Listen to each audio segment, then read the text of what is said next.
Assalamualaikum warahmatullahi wabarakatuh. Selamat pagi, udara di Bekasi cukup cerah, segar dan menyegarkan.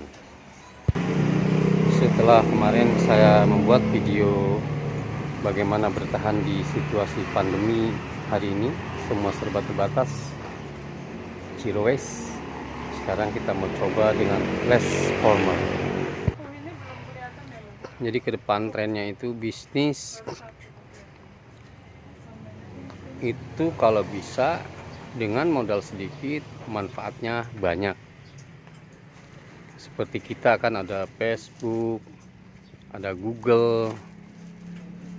Kita tanpa membayar di Facebook memposting jualan dapat untung dan kita tidak dapat bayaran. Ke depan tuh trennya seperti itu bisnis. Apalagi di zaman hari ini semua serba terbatas, dibatasi, menjadi logis bisnis mengarah ke sana. Selain kemarin saya bahas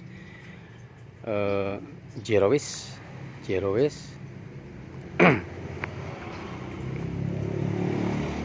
juga ke depan lebih ekstrim lagi.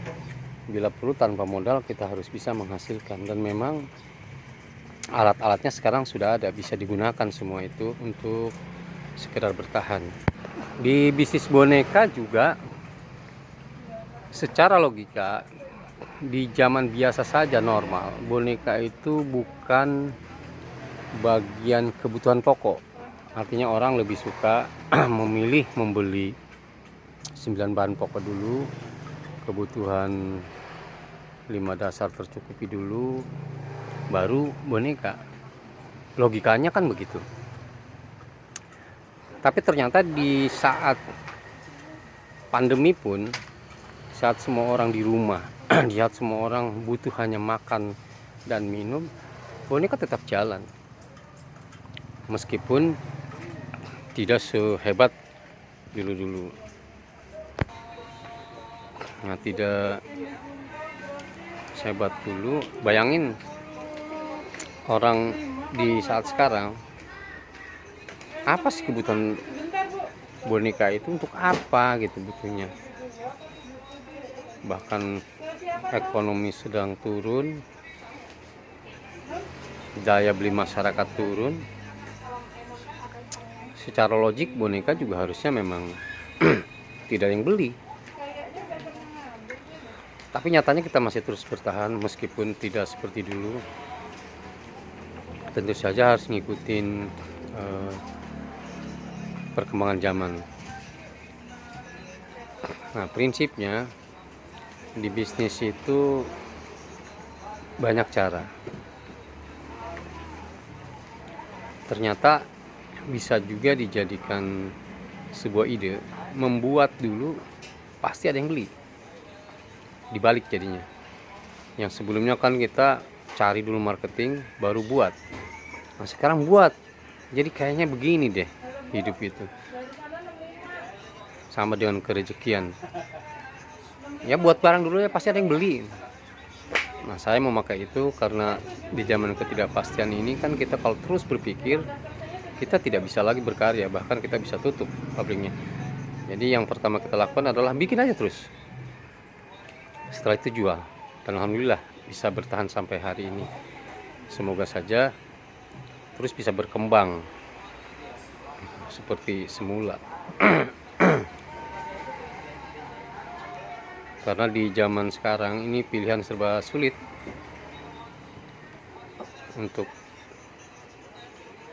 kita jadikan sebagai tantangan.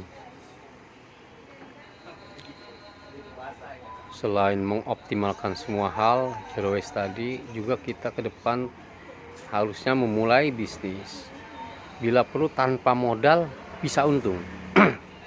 Di boneka juga bisa sebenarnya, dengan menjadi reseller, pinjem foto-foto orang lain, produsen boneka, kemudian dibikin fotonya, dibagusin, dijual ke orang. Ketika ada yang beli, sistem dropship, orang transfer ke kita, kemudian kita bayar ke pabrik. Nah, itu juga salah satu cara bisnis ke depan tanpa modal dan bisa jalan. Ya pokoknya semua hal bisa kita lakukan, diupayakan. Karena tanpa melakukan apa-apa, kita akan tetap seperti ini, menerima apa adanya di rumah, dibatasi, tapi kita tetap harus makan, harus berkarya. Nah, mungkin ke depan yang paling bagus, kalau kata orang-orang kita dibilang less former.